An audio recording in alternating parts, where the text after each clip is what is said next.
please listen to your intuition and yourself. Your gut is more powerful than your brain. So many of you talk yourself out of your inner voice, out of what society, your parents, and what you think is the right thing to do, and don't.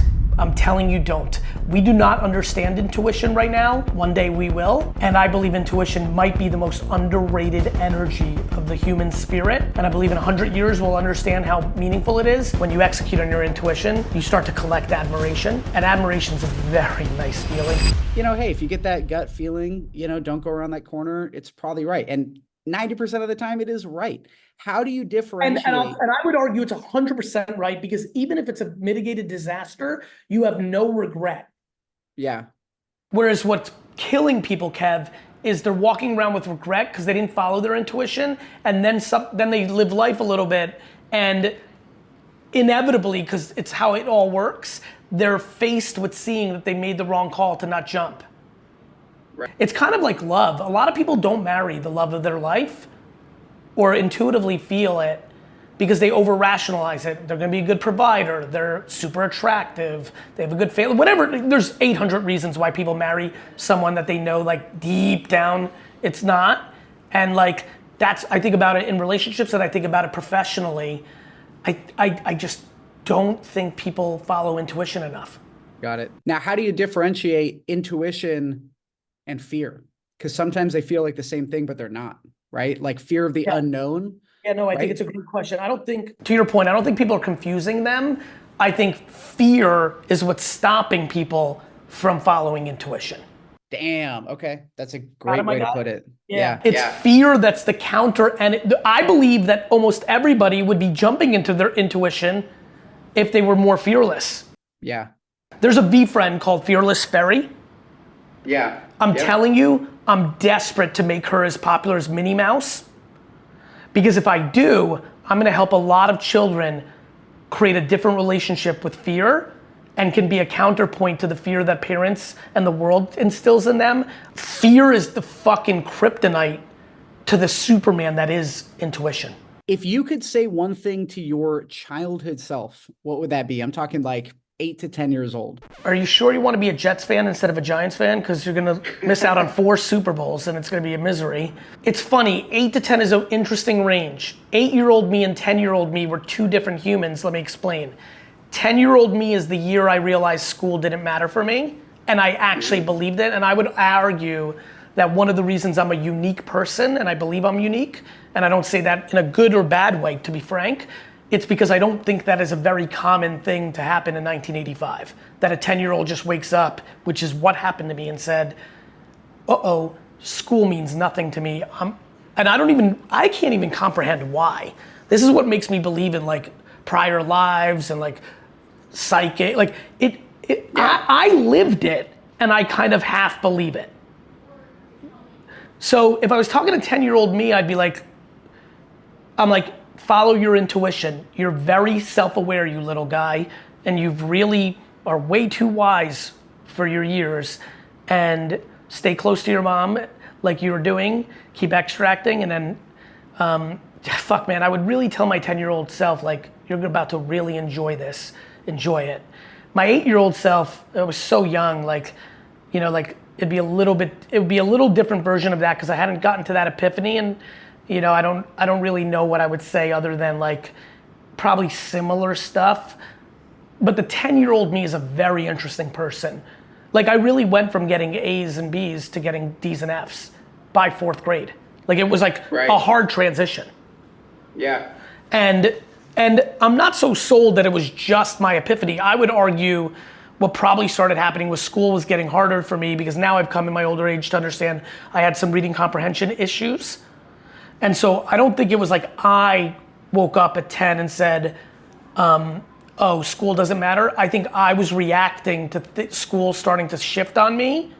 And it was probably I have a really incredible coping mechanism / internal framework that makes me take every negative and immediately move it to a hyper positive. So if I'm really psychoanalyzing, what I think happened was, I'm like, uh-oh, why is this starting to become hard when it was so easy? And very quickly, instead of saying, let me get tutors, let me work hard at this, I probably manipulated myself to saying, hey, you're already making money on lemonade and shoveling snow and you're that guy. Like, I don't know what happened, but it was staggering. And instead of being some weird 3 minutes that brings nobody value on this podcast, let me convert it into value. My friends, please listen to your intuition and yourself. So many of you talk yourself out of your inner voice, out of what society, your parents, and what you think is the right thing to do, and don't. I'm telling you, don't. We do not understand intuition right now. One day we will. And I believe intuition might be the most underrated energy of the human spirit currently.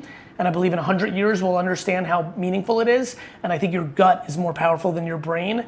And my 10-year-old self started that journey. This business that I just launched is called the Content Factory San Diego. And it's a podcast and video studio that people can rent out. Give you kind of a view of one of the sets. So people just show up. We have all nice equipment, cameras, an engineer that runs everything and pushes out all the stuff for you. So you show up, shoot your content, and leave with the raw footage. Looking at that business model and looking where content is going with AI and other things, what are your thoughts on that, and how can this business model be successful? I feel I can say this humbly. I think I'm one of the pioneers of high output creative for social. You know, and obviously clipping agencies and AI and all, like nobody who's listening right now is confused of what happened, which was go make long form content and then clip it in perpetuity to the best of your ability on as many social media platforms to create a flywheel, right? I literally put out a deck, you know, that went super viral, that was free, breaking this down 10 years ago, 7 years ago, whatever, 6 years ago. I don't remember when I did the 84, 6, 7. So what do I think? I think it's great. I think it makes sense. And I think what you're trying, I assume and this is the first time I'm hearing, I assume what you're doing is you're eliminating the friction that so many people have. I get 4,000 people a day asking me like, how do I do this? Well, it sounds like you're like, hey, give me money, and you just walk right in, do your fucking thing, and we'll send you out. Like, we'll take care of all the production in a beautiful environment here. And I think it's great. I think the next part is the imperative part, which is, are you then good at post-producing it to maximize reach in the 7 social networks? And so those are the 2 things that matter the most. 1, capturing the content, which is what you're doing.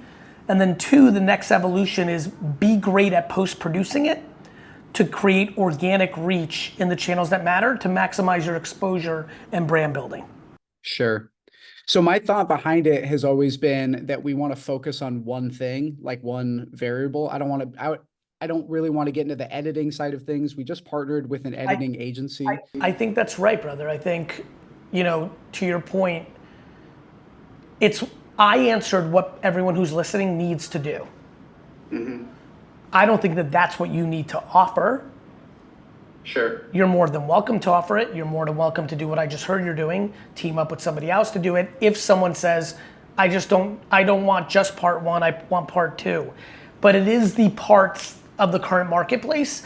And so, heck, you don't even, you know, you could have not even done the engineering and the initial piece of content. You could have decided to be in the real estate business and just offer podcast studios. Like, everybody's allowed to pick what part of the factory line they want to be in. You've chosen one of the most significant parts. The other most significant parts is creative excellence in post-production. For bigger brands, it then is after the content is in social, the analytics and the strategic thinking to analyze everything that happened to then do more campaigns and build on top of the insights. So like this thing fucking plays forever. And then for me, step 4 is like, after those campaigns have hit, analyzing that and flywheeling the whole thing. So we all have different pieces of the assembly line, and I think you've picked one of the viable ones. Yeah, great, cool. Yeah, I think for me, focusing on the one aspect of it is going to help us scale a little bit, because I'd like to open up multiple studios, but this one's going, I mean, we only opened in April and we're already doing pretty good. So I wish I had the time to explain how much you changed my life, but you already know, you hear it every day. Gary, thank you so much for showing up. Guys, everybody go get Gary's new book, Day Trading Attention. I ordered a bunch of copies and I've been handing them out to people that I think won't waste them. Gary, thank you so much, brother. Love you, brother. Stay well.